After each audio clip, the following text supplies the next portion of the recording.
We need to set the scene as to why we're here. Of course, don't we? Well, Mike's working in the studio and we haven't got Studio 2 set up yet, that's why we're here. We are, so we are here on the edge of Dartmoor. Yes. In case you're wondering about the clothes, it's June and it's pretty cold, and it was raining heavily here in Plymouth, Devon, so we're dressed for the winter again. It's a very British summer's day, isn't it? It so is. Where exactly are we then? You said Dartmoor, but like what's this locale like? What? Well, we're on the southern edge of Dartmoor, the very southern edge. We've just come up from Plymouth, past what used to be Roborough, the old. In its day, it was one of the World War II airports, and this road takes us up to Yelverton, which is the first major town on the moor. Yelverton's about 5 miles north. Right. If the weather's nice and it's clear, then you get a fantastic view back over Plymouth, but also southwest into Cornwall. So it's a pretty lovely spot just on the edge of the moor. And Plymouth's quite isolated in that regard, isn't it? Because you've got moorland to the north of it, and then how far does this run on this expanse here, Dartmoor? Well, it's all to the north of us. So you're right. Plymouth is trapped against the sea on the southerly side, the Tamar River to the west, and then Dartmoor to the north. Dartmoor is, you can call it a circle, more or less, that's about 30 miles across. Right, okay. Circular area of park now. It's a very good national park. Yeah. Beautiful, isn't it? And you are from this area, right? Plymouth, Dartmoor, this is where you grew up? Not quite. I actually grew up in Gloucestershire. I went to school at a place called Thornbury, which is about 8 miles north of Bristol. That's where I went to school, but it was when I joined the Navy initially. I moved down here because I was at Dartmouth Naval College, and then for my whole naval career we've been here since then. So I'm allowed to say I've been in the area about 40 years now. Okay. Don't quote me on that though, Ben. Yeah. You've been naturalised. Indeed, yes. Yeah. And you've been integrated. Okay. And it is a lovely place. It is, yeah. It's fantastic. Fantastic city, yeah. And I'm getting to know a little bit more of the surrounding areas, but yeah, spending a bit too much time in front of the laptop at the minute, unfortunately, so hopefully we'll have to change that. We all do. Yeah, right, exactly. So we were going to talk a bit about where the UK column started and how it's developed over the years. And what is quite well established, I think, is that you were in the Navy for many years, and then when you left the Navy you came back to Plymouth. But it'd be great to just understand a bit about what you were doing in the Navy first, and then maybe how that led into what you've been doing, because I'd imagine there's some parallels between your earlier career and then what you've done since. Well, I've certainly used some of what I learnt in the Navy. Yeah. Yes. Naval career was, I went to the Naval College at Dartmouth. That's for officer training, and so I did all of the basic training. Once you've done your basic training, you go out and join one of the ships, a frigate normally, where you are a trainee watchkeeper, bridge watchkeeper, and you essentially work in the initial part of your career in order to get your bridge watchkeeping ticket. So you're learning your trade in navigation, but you also have to get a qualification in the Navy in order to be a bridge watchkeeper and hold watches on your own. This is the key thing. So I did that initially. Then I went from that to being involved in the mine warfare side of the Navy, which are all much smaller ships. and I was a navigator of one of those, and then I was a squadron navigator, and then I was at the age where they start pulling you into the warfare training, and actually I just started the warfare course when the Falklands War started. Right. And very quickly they needed more people at sea, so I did not finish the full warfare course. I was pulled off to join a frigate, which then went south to the Falklands. Right. You left the course and you just went straight into the warfare. Well, I didn't do that because the armistice was signed 2 days before we actually arrived down there. Right, okay. So I have to be grateful for that, because people died down there. Yeah, certainly. But on the other hand, it was a bit tough getting down and hearing all the stories from everybody else, and you were just there to do a patrol for 6 months with nothing happening very much. But when I came back, the most interesting part of my career started, and that was I specialised in anti-submarine warfare. And I have to say, I was not a submariner, I was a surface ship man, but we took out what was then a very new sonar system. And our job was to find the Russian submarines that you hear so much about in the press and media in the present times. Okay. And this is height of the Cold War, basically. This was height of the Cold War, yeah. But what I found really good about what we were doing, instead of going out on a NATO exercise, when we went to sea, we were always doing the real job, and it was us looking for the Russian submarines and finding them and tracking them.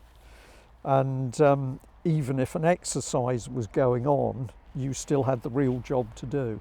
It was fascinating, and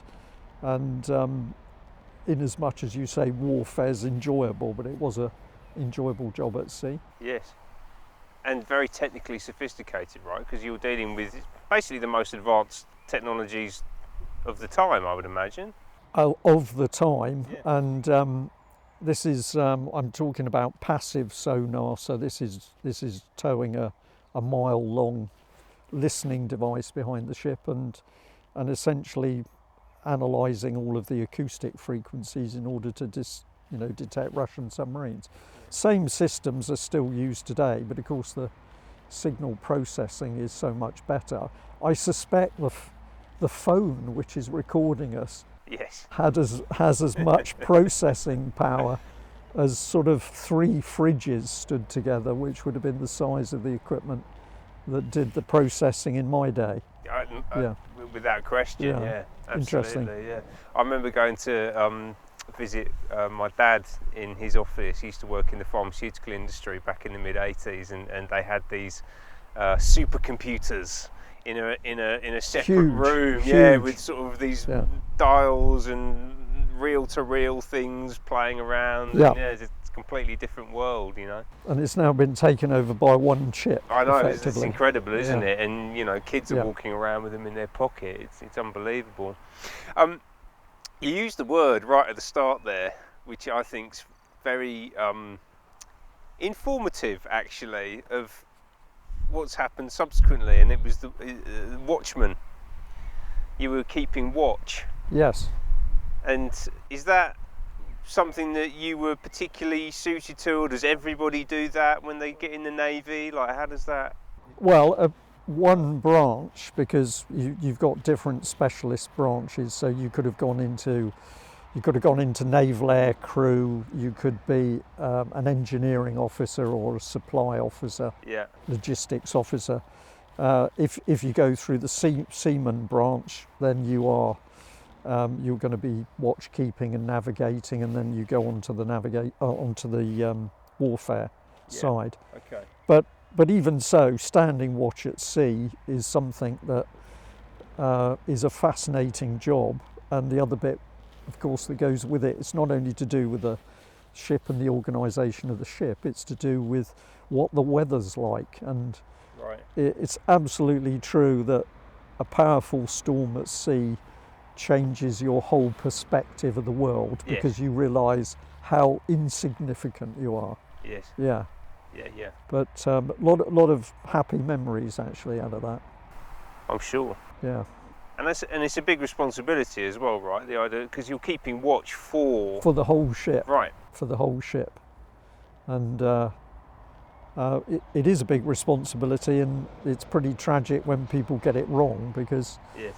collisions often do a lot of damage, and very often they injure people. So yes. Yeah, and we could have a whole discussion about that, because I would say that one of the things that mariners are facing at the moment is that the link between people and the sea and the elements is reducing, and people are a lot more dependent on digital systems in order to navigate and collision avoidance. Yes. And they've lost the intuition that Right. was there previously when people were doing it by, it was a cross between professional skill and how do you describe it? Like gut instinct. Gut instinct. Yes. Yeah, your intuition. Yeah. Yes, that's really interesting, because I noticed a similar thing when my girlfriend at the time, her younger sister started driving. This was 20 years ago now, and these TomToms had just started, the GPS systems had just appeared, and you realise that people, this young woman in particular, and this is not just constrained to her or young women either, right? I think this is true with a lot of people, is that she didn't actually know where she was. Yeah. She was just looking at the thing and waiting for that to tell her where to go. And there was never a moment where she was developing an understanding of the landscape that she was navigating. It was all being delivered through this little screen. And this same thing. This is a big problem. Yes. A big problem at sea, not only in merchant navies but also in the military as well. Yeah. Because people are getting too drawn into these, systems, and navigating is what the computer screen tells you. But actually, navigating is not only knowing where you are, the most important thing is knowing where you will be in 15 minutes time, 20 minutes time. Yeah. And if you look on YouTube, there's some really interesting videos, some of them pretty tragic, where in particular people in very big yachts have ended up in really dire situations. And the more they talk about their stories, the more you say to yourself, yeah, that's because you were too busy playing around with the satellite nav system. You weren't actually looking out with a feel for where you were. Yes.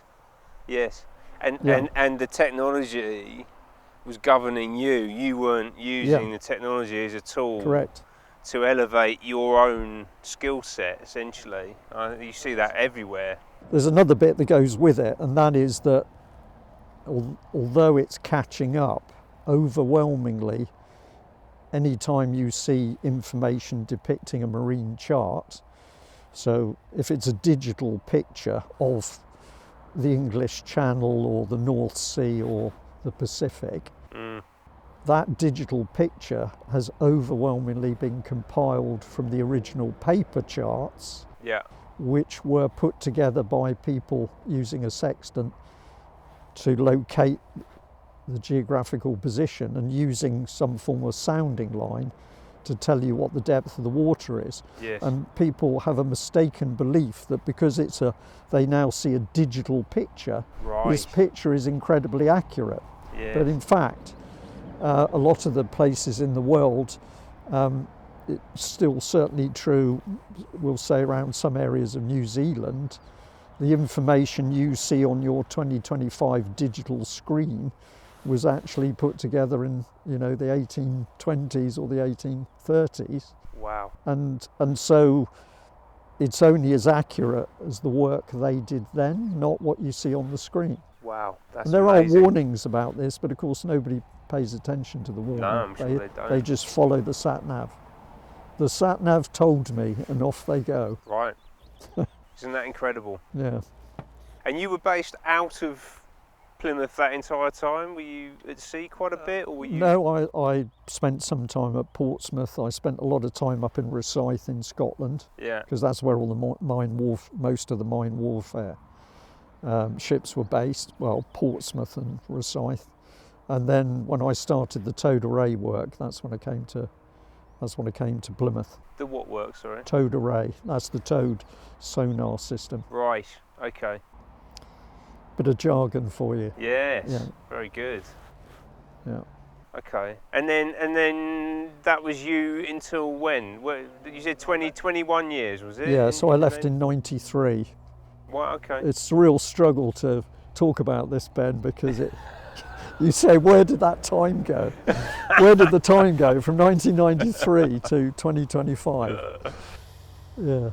Well, where did it go? What have you been doing? Well, something captured my life, and I've been battling ever since. But I will say my life has been interesting and fun, with some ups and downs in it. But yeah, out of the Navy. Well, what was your plan when you left?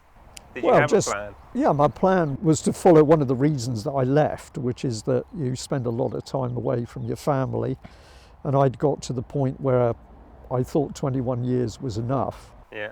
And if you want to go climbing the promotion ladder, actually you then get less and less time with your family. Yes. And so I didn't want to be doing a job with the Ministry of Defence in London and coming home every weekend. That seemed to me. And so I'd left for more time with my family and also more time to enjoy life. Mm. And so I just wanted to achieve a job that I enjoyed and to start having some proper, I didn't, well, if I say quality of life, there was quality of life in the military, but it is different. I wanted some normal life. And so I just tried my best to get established in the civilian world, and I did that quite happily until I discovered stuff in Plymouth which was clearly fraud and corruption. Right.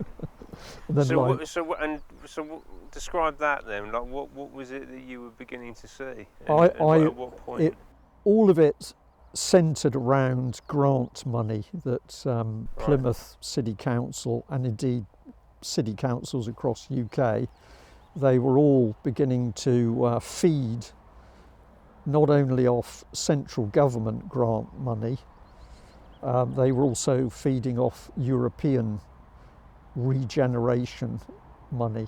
Right. And so Plymouth, like many other cities, made applications for millions of European money. And what I discovered is that much of that money was being used fraudulently. The funding package was being broken up into small financial packages that were then effectively disappearing. Right. And when I felt I had enough knowledge to talk on it, I thought mistakenly it would be good to talk to the Chamber of Commerce. I felt this because it was public money overwhelmingly, and I thought therefore private businesses in the Chamber of Commerce would be interested. But literally it was the opposite. And what I came to realise was, of course, many of the companies, people, were actually feeding off this money themselves. Right. And so I became really unpopular really quickly, really unpopular. And where were you seeing this grant? Like, what were you actually seeing that was drawing your attention to this in the first instance? Well, I was working in a project management, building surveying, project management building surveying company. Yeah. And we'd been able to build up some links with the work that was going on to do with regeneration in the Devonport area of Plymouth. And that's the largely historic area around the old naval base. Yeah.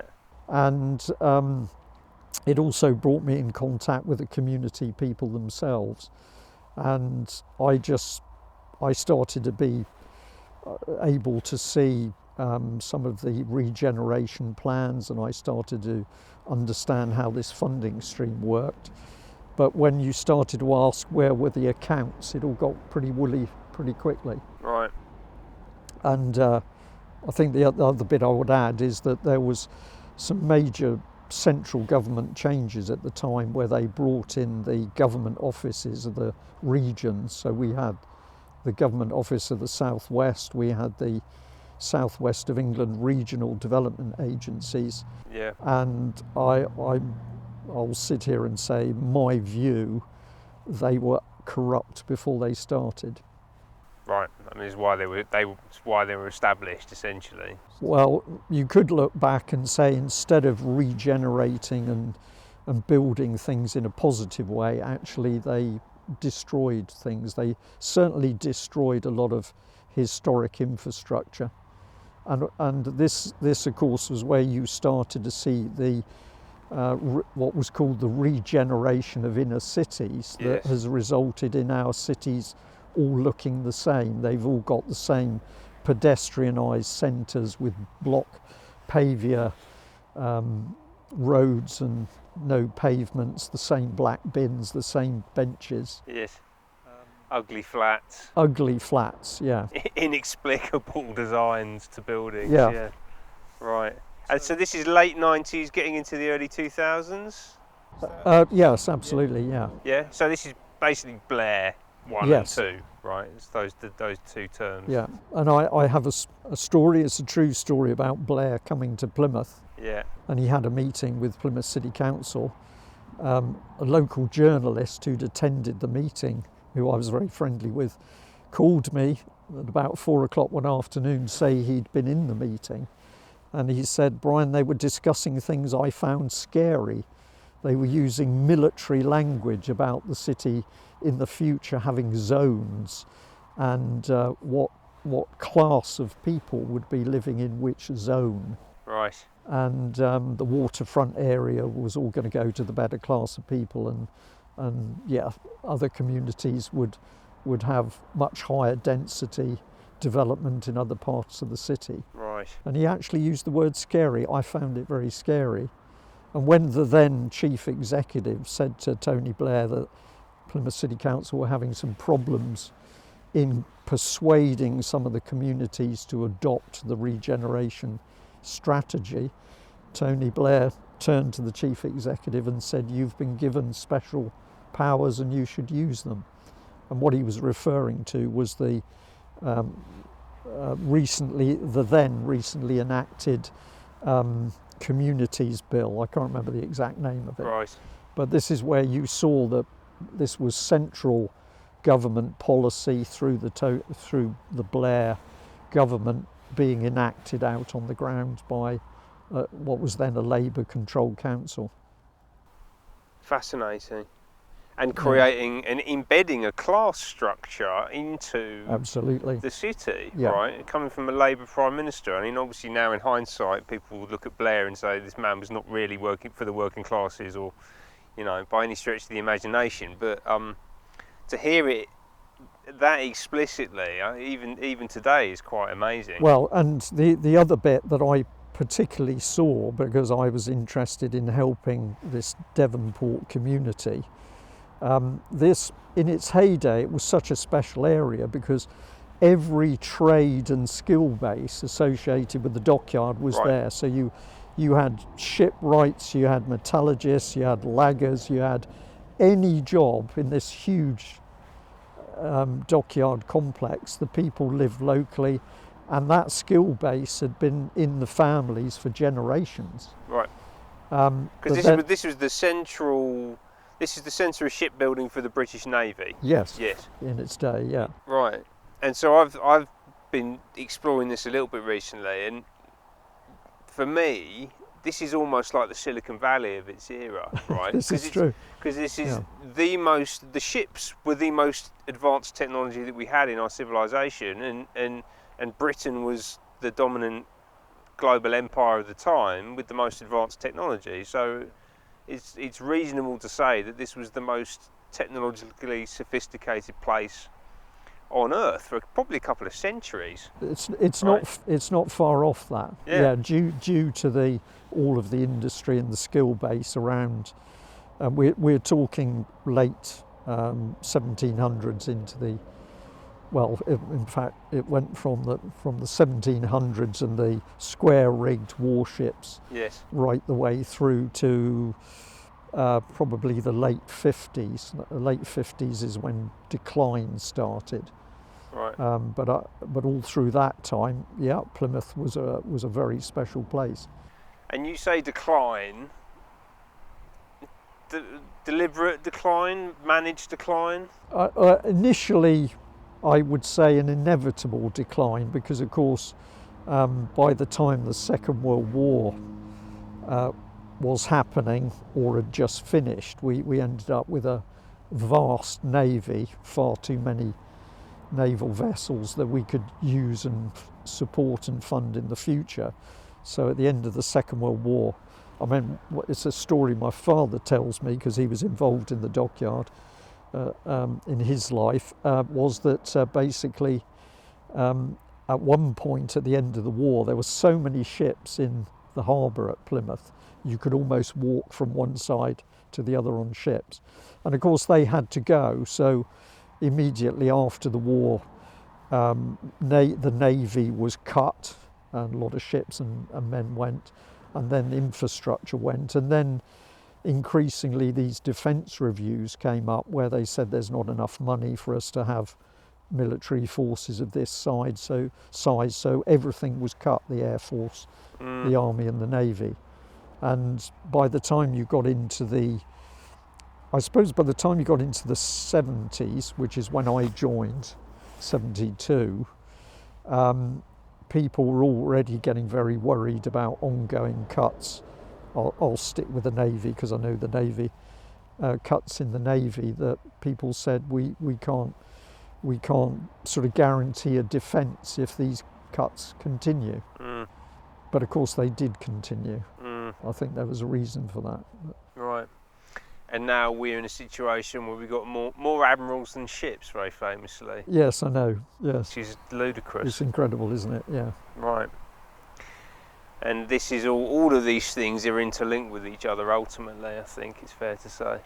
It seems to me, when you're living it, you can't put all the pieces back, but particularly when you can look back, there's a lot of hindsight. Yeah. And to me, a lot of the cuts, I am sure, were because they were already planning one unified European Union military system. Yeah.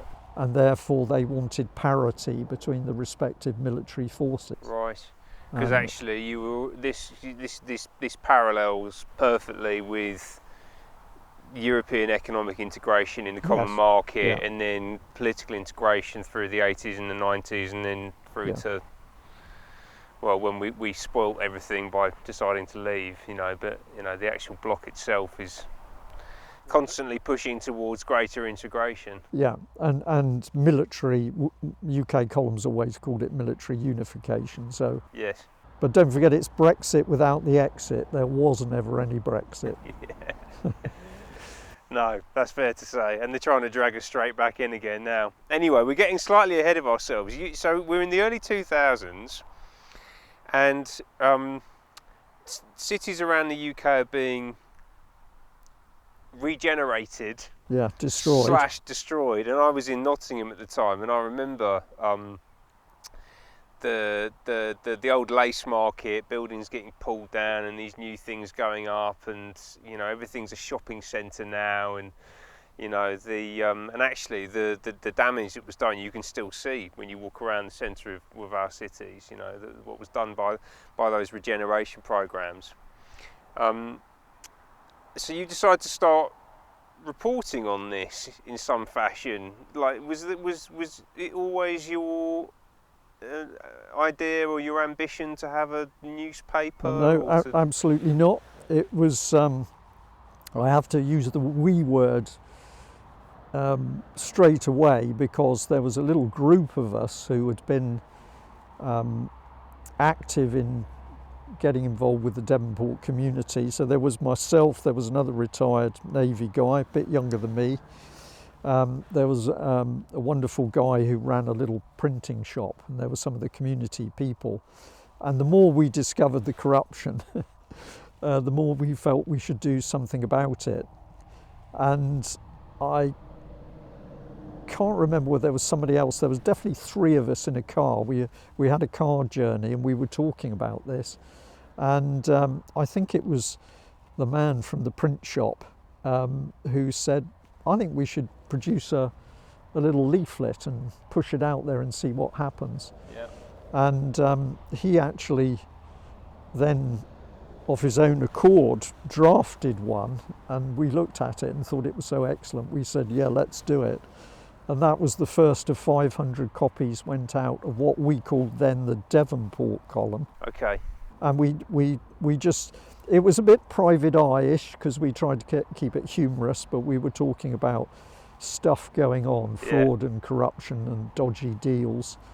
And we pushed 500 copies out for 3 months with not a lot happening, and then suddenly it was like these things must have spread a bit, and people either would speak to us personally or they'd phone us and tell us more stuff.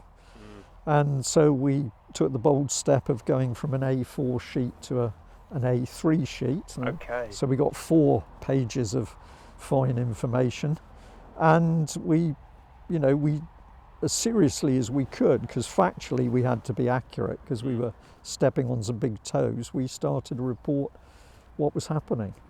And shortly after that, we had a website set up, which was the Devonport column website, and then I started to be contacted by other people around the country who recognised the problems we were talking about. Right. And so a man from Sheffield got in touch and he said, everything you're describing in Plymouth is happening in Sheffield. And then Right.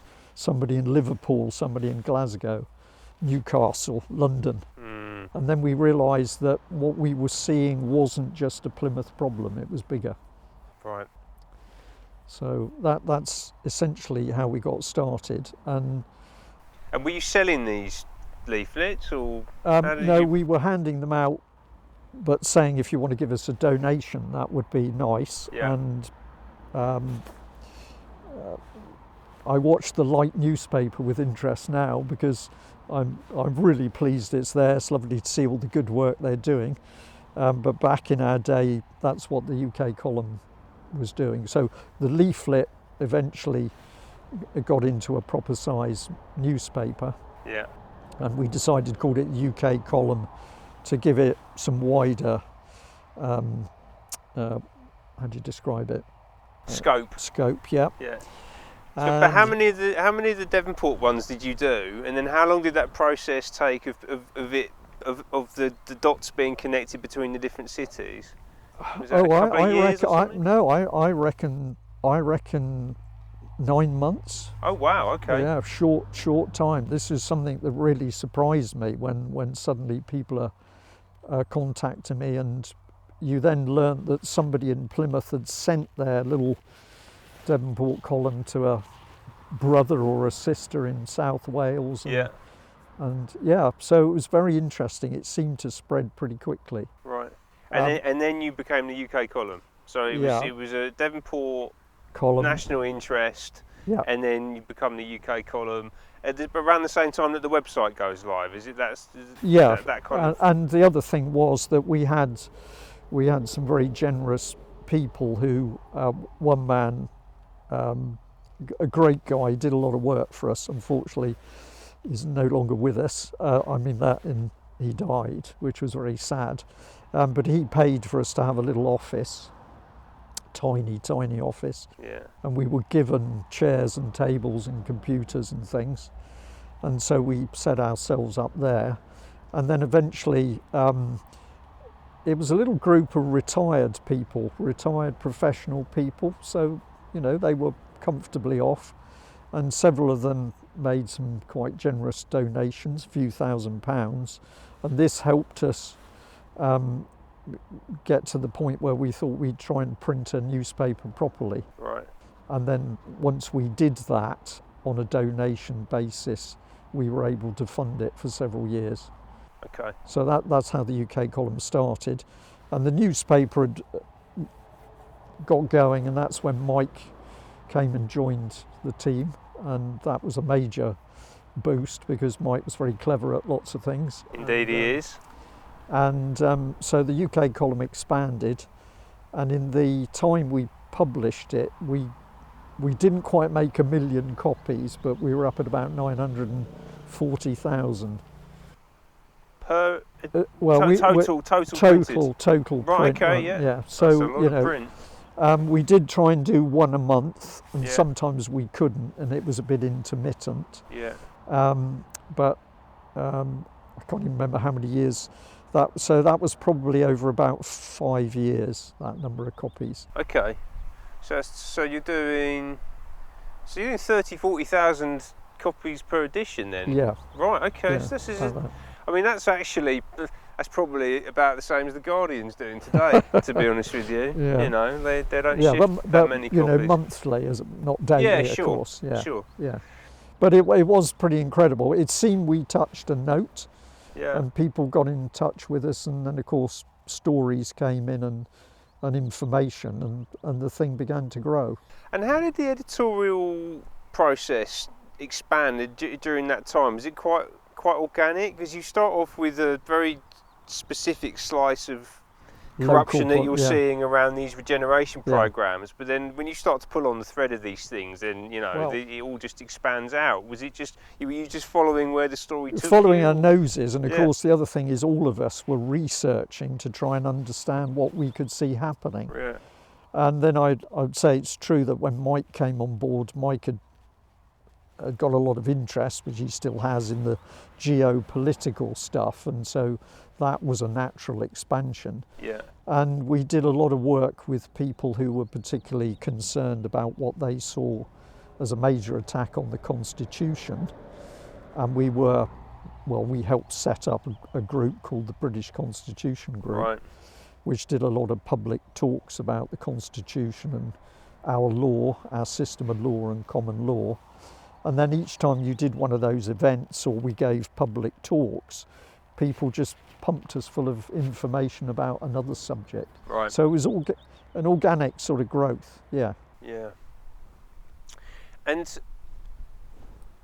what else was going on around in this space at the time? Was there anyone else doing reporting? Because you mentioned the light, but the light's come along more recently. Yeah, right? much more recently. Yeah.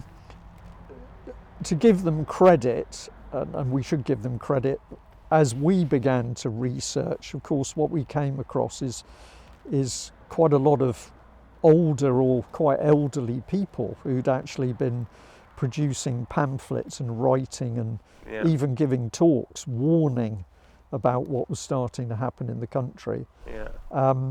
And a lot of those interfaced with us, and some of the better ones did some really good talks for us or wrote articles.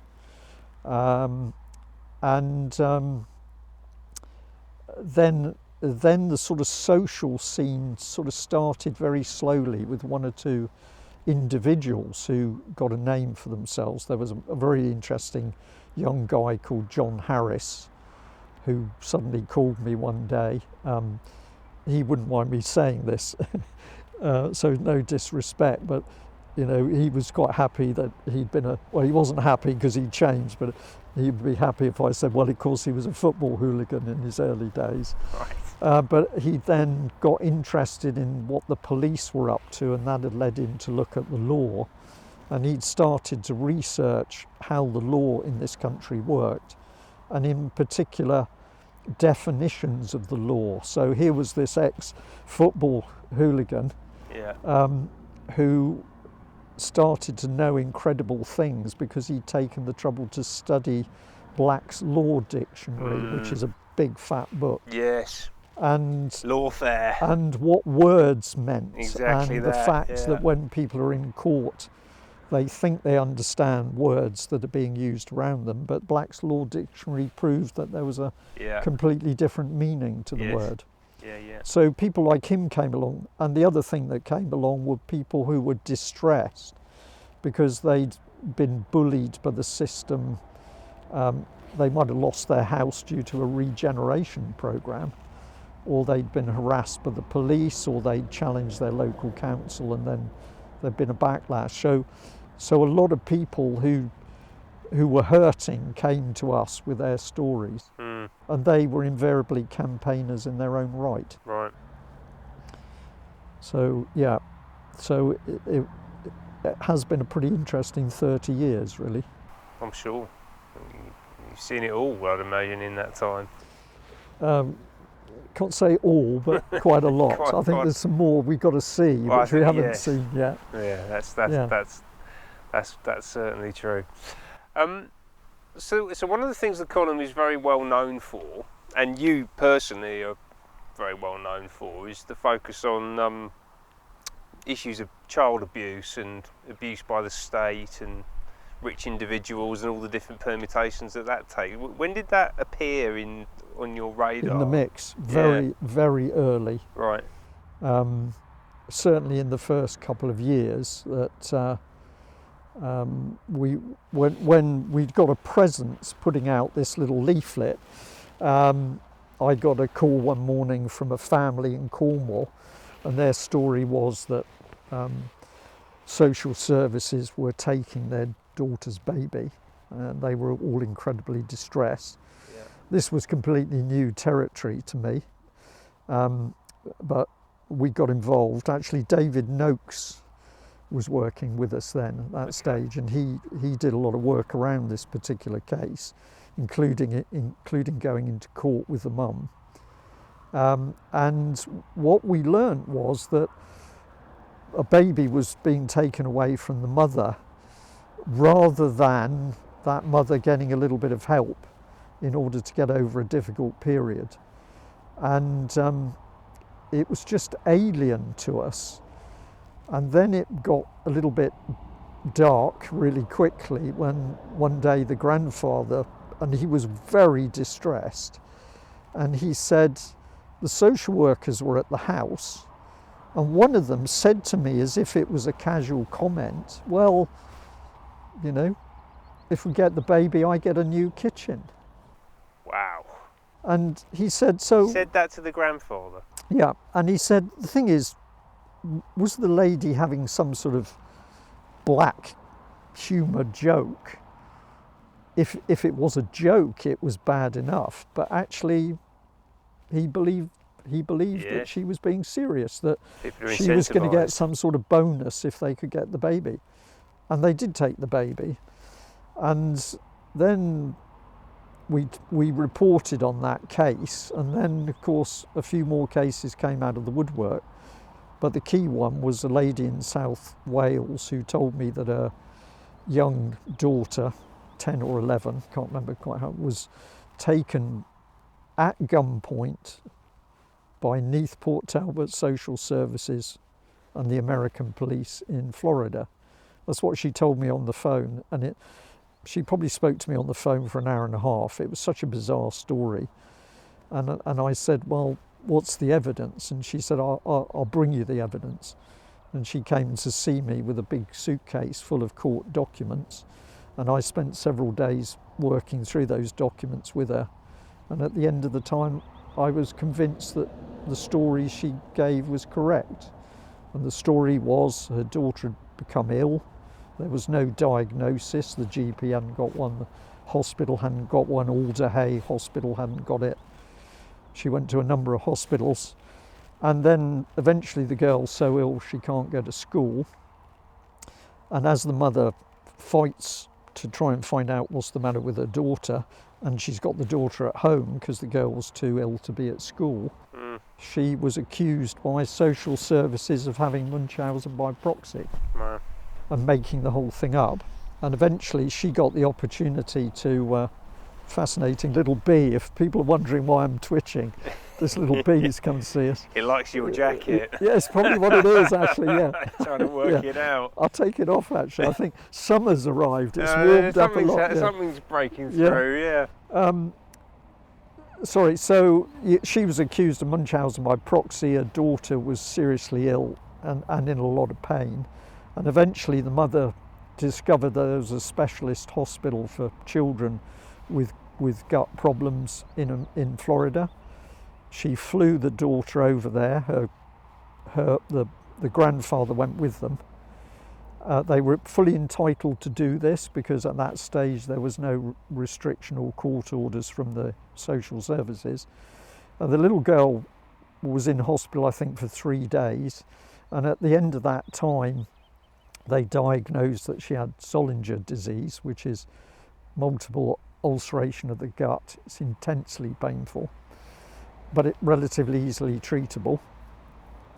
So mother and her father, the grandfather, are there. The little girl is due out of hospital that day, and Neath Port Talbot Social Services turned up with an American policeman with a court order to take the girl. And the grandfather got a bit agitated, and the American policeman did actually draw his gun, and the girl was taken away from mum and the grandfather. She was put on a plane with the social workers, flown back to UK on a false passport, all of this all provable, and they put her in a the little girl in a psychiatric unit, and told her that her pain was imaginary. And when the mother got back to UK and was able to communicate, thinking that everything was going to be okay because she had the diagnosis, the social workers took the diagnosis, treated the girl for Zollinger, but never gave her back to the mother. Unbelievable. And that was the story. And the family, who were utterly lovely people and their friends and supporters, I came into contact, but the big thing was that the mother was so emotionally distressed she couldn't give a presentation herself, so I ended up giving the presentation. And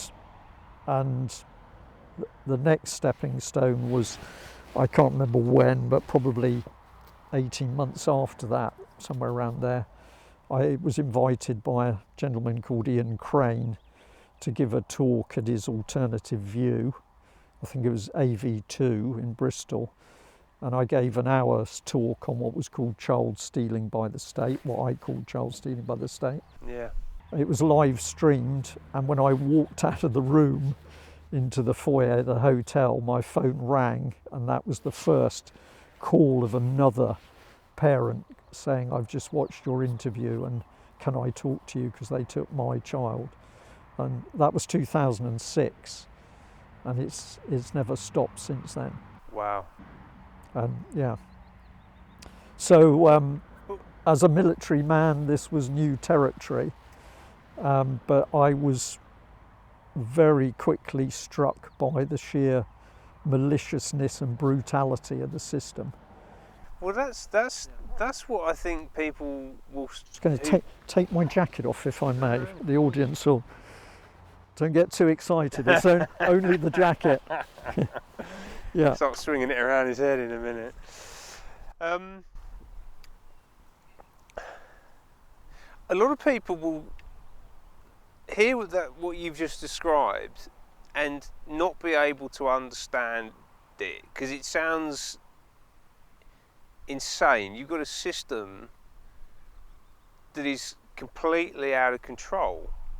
Like, what's actually going on back there inside the bureaucracy for it to behave in that fashion? Because it's completely callous. It believes it has the right to travel internationally to take a child from its mother when it's demonstrated that it did that for the wrong reasons. Not that it should have done it anyway, right? But it's saying that the mother is misdiagnosing an illness, but then it turns out the child does have the illness, and when it's proven and the child is treated, they still keep the child. I mean, what's happening here? Like, this isn't just an institutional failure. That's It's orchestrated. Right. You could say it's an orchestrated failure, and I could agree with that, but I think the system is more devious and pernicious than that. So I think the system is created to do what it does. But it took me a long time to get my head around it. And as these cases came in, the key thing for me was, so it's different parents, might be a mum or a dad or a couple, and they're from different parts of the country. So the people would say, this happened to me in Cornwall, or it happened in London and in a London borough, or it happened in Scotland or Northern Ireland. And also we did come across cases affecting Ireland itself and even France and Germany.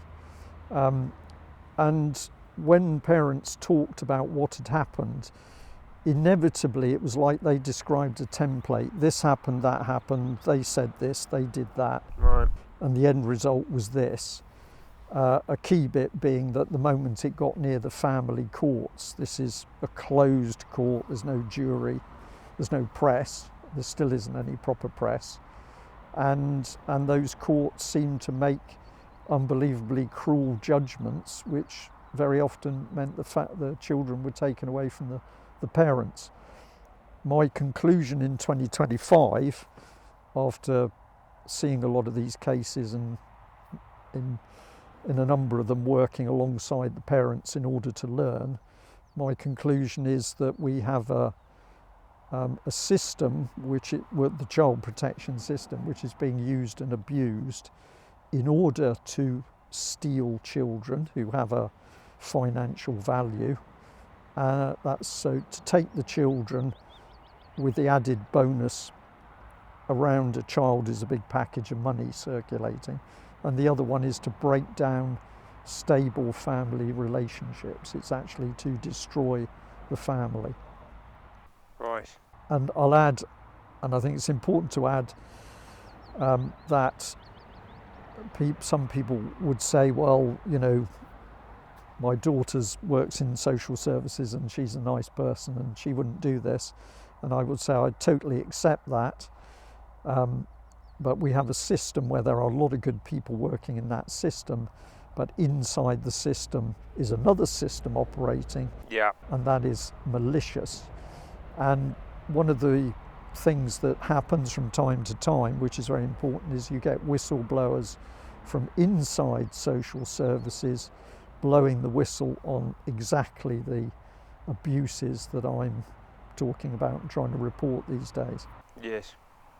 No, I hear that a lot from people people who know people in newspapers or in bits of the government, and you tell them about some of the things that we report on, and they say, well, that can't be true because I've got a friend who's on the editorial team at the Times, for example. Well, and they wouldn't do this, and it's like, okay, they can't necessarily see what's going on around them properly. Yeah, I used to find this very frustrating, this sort of attitude, but I've got used to it now, and I'm a lot softer in replying it. So the basic problem is most people, for all their faults and foibles, are good. They're basically decent people. They're not going to do anything nasty to another person, almost certainly not going to do anything nasty to a child, and therefore they find it very hard to understand people who can do nasty things to families and to children. Yeah. And they will tend to defend, put up shutters at a subject which is very hard for them to actually understand. And so they deflect it. Oh, well, my brother is a social worker and he's a nice guy and he's not talking about this. Yeah. Well, he probably isn't, because maybe he hasn't come across it, but it's there and it's real and it's affecting thousands and thousands of families. And people will put things down to incompetence or... Yes, cock up. Oh, it was a mistake, an inexplicable mistake, but a mistake nonetheless, right? But actually they understand that no, that's the system doing what it's supposed to do. Yeah, this is where, for me, key evidence, I call it evidence, coming in, was that you had different parents, different social backgrounds, poor, rich, different parts of the country, telling you that stuff happened to a template. Yeah. That's the bit that says to me, this isn't a cock-up, yeah. This is an incompetence, this is calculated. Yes. Is that camera still going?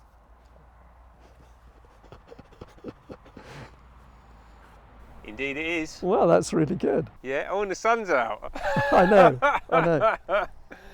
We're still rolling, don't worry. We're talking serious subjects and we're also laughing. And Ben, you said to me earlier, when we were being a little bit jovial in the rain, we're going to talk about a serious subject, but I'm going to say to you that it is important to keep a sense of humour about this, because very dark subject, and it can pull you into a really bad place. And also for the families who've been through it, it's also very important that they somehow keep a sense of humour about things. And I will be talking more about this, but a couple of days ago I was able to be with a group of women who've lost their children, had their children taken away from them. And although over the years I have got to know quite a few, I should add up, because how many is it? But it's a lot of mums who've lost their children. This was the first opportunity for me to be with quite a big group of them. And in the first hour and a half, unbelievable stress and anxiety and tension in the room. And it was almost like the newer mums had to get through that before they were relaxed enough to be able to sit and listen and engage with what was being discussed, where people were discussing how do we expose and solve this problem. And we specifically talked about the power of laughter, and that whatever was happening to these families and whatever they'd been through, the ability to take themselves somewhere and get into a much lighter environment and change the mindset was important. So we're not going to apologise for laughing. Laughing is a very powerful weapon.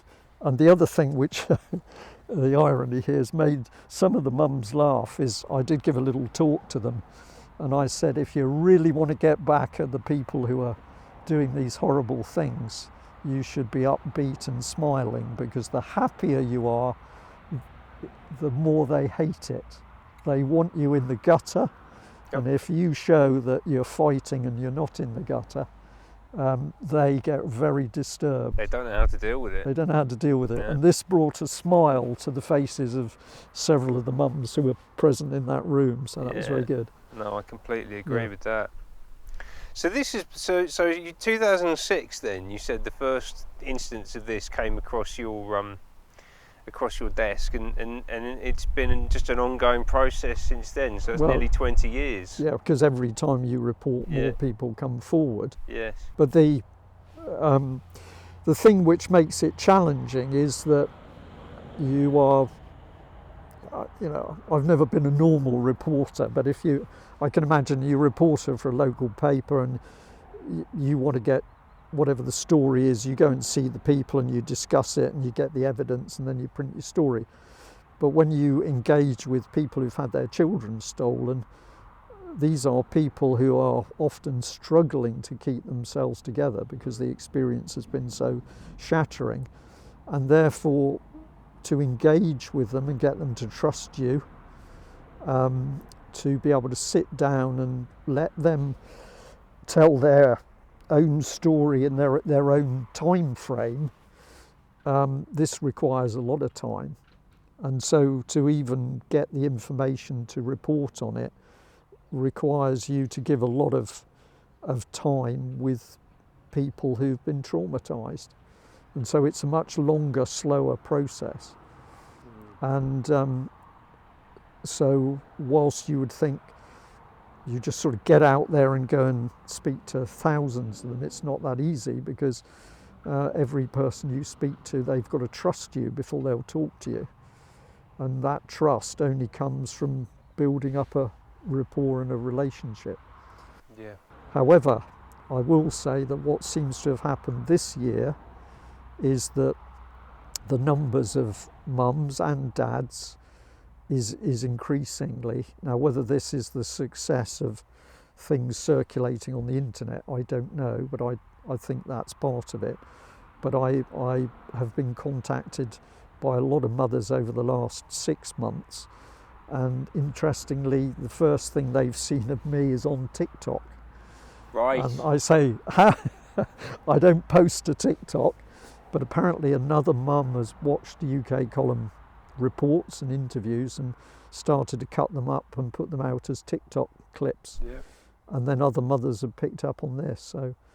something is happening. It's beginning to spread. Yes, yeah. So awareness. Yeah. But then I've heard that one of the many consequences of the lockdowns was, and the whole kind of COVID era was the greater levels of destruction of particularly working class families, and the family courts went into overdrive through that process. Absolutely. So there's probably more of this is happening as well, right? So it's a combination of a few things. That's an astute observation, because there was a significant increase in the number of children that went into care during the lockdown period. Yes. I think we're up at over 100,000 now. Yeah. And if people picked up when I mentioned money, the simple thing to realise is that the moment an authority touches a child, that money, that child is generating a flow of money. So social services are involved, then legal teams get involved, then specialists get involved, clinical psychologists or psychologists, guardian ad litem, all sorts of support workers, and even foster carers. And this is money circulating. And many years ago, I would talk about my estimate of one court case for a child, where I said roughly £200,000 circulates. Fees for everybody, the judge, court, social workers, the experts for expert reports, £10,000 a pop, depending on who's writing it. Yeah. So the moment they touch a child, that's 200,000 through a court case. Yeah. And then if the child goes into the care system, somebody's being paid, either as a foster carer or in a children's home. And if the child is a normal child, maybe you're talking £500 a week. But if the child's got any form of special needs, mild special needs, you're probably talking £1,000 a week, fees being paid. Yeah. If you've got a child with severe special needs, the sum might be £5,000-6,000 a week. Wow. So if there's 100,000 children who've been through one court hearing, you're into a multi-billion-pound industry before the next level of nastiness has started, which is that children in care have disappeared from sight, and so these are easy pickings for the sex abusers and the people who will make money out of the abuse of children. Yes.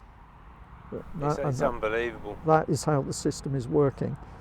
And at that point, when people are listening to this and saying, no, this can't be true, at the gathering I was at a couple of days ago with the mums, I showed the clip of the former, I don't know whether he's alive still, but he was a Tory whip called Tim Fortescue. Yes.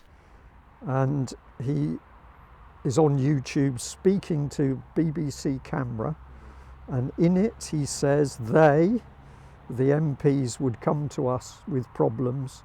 It could be anything. It could be money. It could be little boys, and we would fix it for them because, and you might find this a little bit hard, we would fix it for them because if we did, they would do as we asked. So what you had is an MP working as a whip, openly admitting to a BBC camera that when politicians, MPs, were abusing little boys, it was covered up so they could be blackmailed into following the party policy. So, and that was then broadcast on the BBC. It's on the BBC. Yeah. The clip's still up on. Well, it's the, to our shame, really, that a lot of this stuff has just become. understood as par for the course in the country. You know, this idea of bishops and choir boys, and people make jokes out of this stuff, and it's nothing funny about it at all. There is nothing funny about it, but it's dismissed when you point a finger at the establishment, the political establishment, or the you know, the true establishment figures. If you point a finger and you say this establishment, this system, is not only breaking families apart to steal their children, many of those children are then being trafficked into an abuse system, you are poo-pooed, the BBC laughs at you, and then the latest gimmick is that we're to believe that the only people abusing children are the Asian grooming gangs. Yes. Now, are there Asian grooming gangs out there? Absolutely. Have they been operating for years? Yes. But there's also Italian gangs, there's Bangladeshi gangs, there's all sorts of people abusing children because, one, some people get a kick out of it, but also there's a lot of money circulates around it. Yeah. But for some remarkable reason at the moment, the country is being pumped full of the idea that the only people abusing children are Asian grooming gangs. And this, of course, is incorrect, and it also means that the people who are really in control of the system, including the family court system, they must be laughing their socks off because they can do what they like while everybody else is focusing on the Asians. Yes. Limited hangout. You know, you can get angry about this over Correct. Here, but while you're angry about that, you're ignoring the fact that actually the whole political system runs on this, and it has done for, I was going to say decades, it's probably longer than decades. Well, this is the key thing. If you say how long has this been running, it's actually been running, we could say it's been running for thousands of years, but let's keep it, it's been running for hundreds of years. Yeah. And it's across, the abuse of children is across all sectors of society. It isn't dirty old men in raincoats. It can be judges, it can be politicians, it can be, I believe, members of the royalty. It can be anybody who's got a predilection for this horrible abuse. Yeah. But if you have that as an accepted part of the system, whereas Tim Fortescue says we'll cover it up, then it's completely logical to me that you're going to be running systems which say they're there to protect children, and in fact they're doing the exact opposite. So why was nothing done with the Asian grooming gangs? Well, they didn't want to do anything with the Asian grooming gangs because if they'd fully investigated that, it would have led them on to the other grooming gangs, including the political grooming gangs, including, you know, people who were involved with Kincora Boys' Home and all this stuff, where we're getting to the highest levels of the state, including the security services. So they didn't want to investigate what the Asians were doing because it's the old dominoes lined up. Right. They start investigating too deep into the Asians and who was facilitating the Asian abuse, and then the next minute, oh dear, the police are implicated. Right. And then when the police are implicated, well, you've got to start looking at the security services, because if you say MI5 did not know that this form of criminality was going on, and we also know politicians are involved, then we say, beginning to look like the security services are implicated as well. And beginning to look like the entire structure has been set up to enable it, and every single component part of it. Yeah. Could we just talk quickly about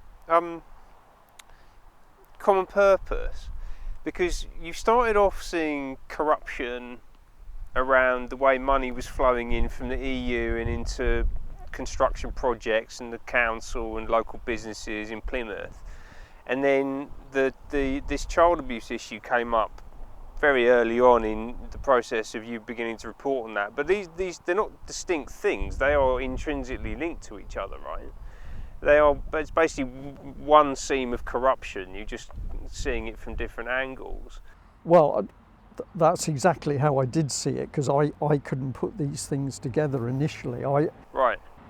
I found that in Plymouth, when I went to look at things that were going clearly wrong or shouldn't have been happening around the regeneration thing, particularly where European grant money was concerned, it was as though people were communicating and operating together, but I couldn't understand what was uniting them, what was bringing them together.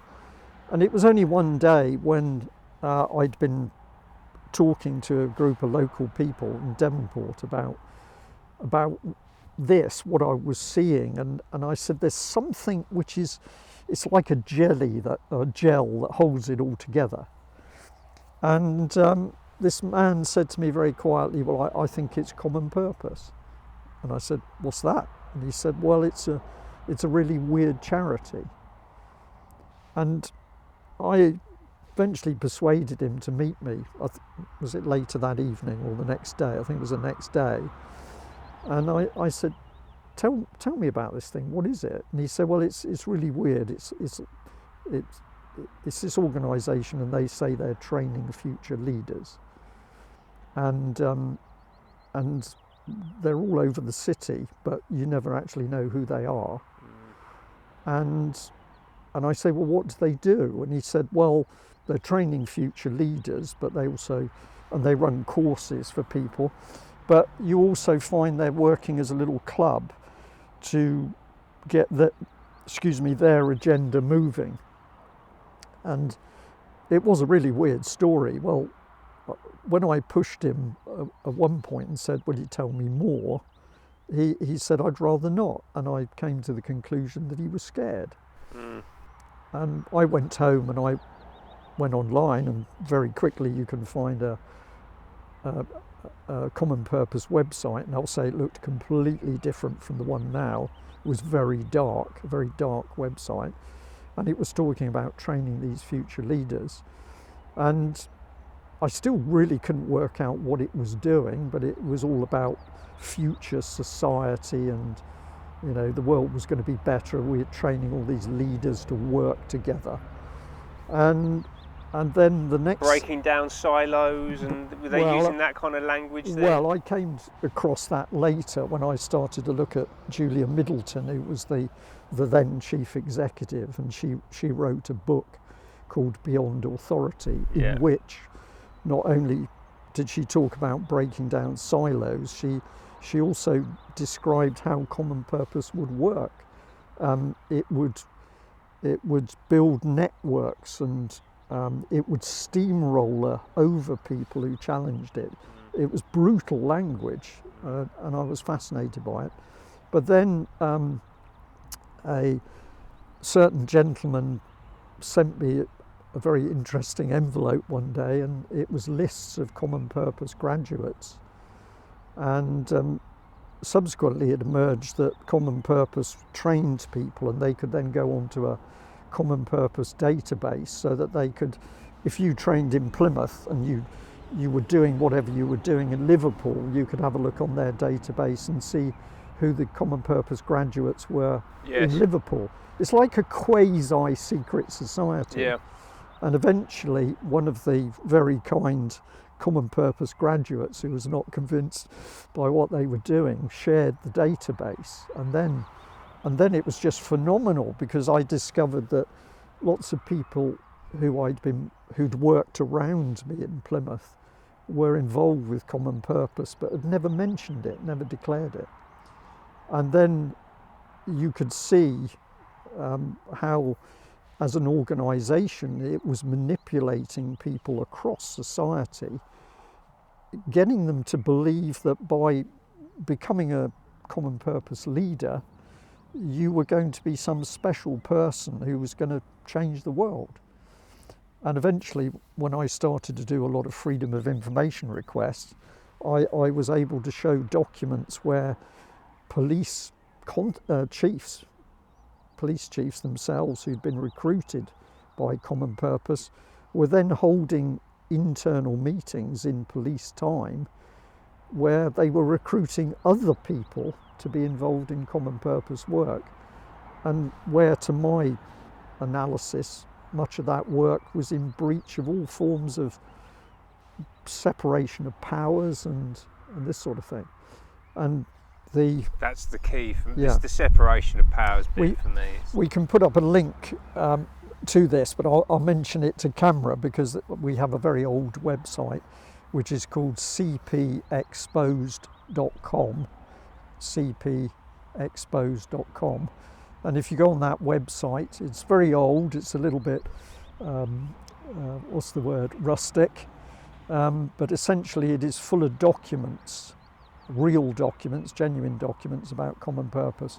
And it's even still got that original database there, but you can see how an inappropriate dialogue was engineered between professionals, the police, fire service, NHS, universities, local authorities, where common purpose was not only installing a highly political agenda for change, it was also encouraging professional people to have an allegiance to common purpose and its change agenda over and above what they should have been doing as their proper formal job.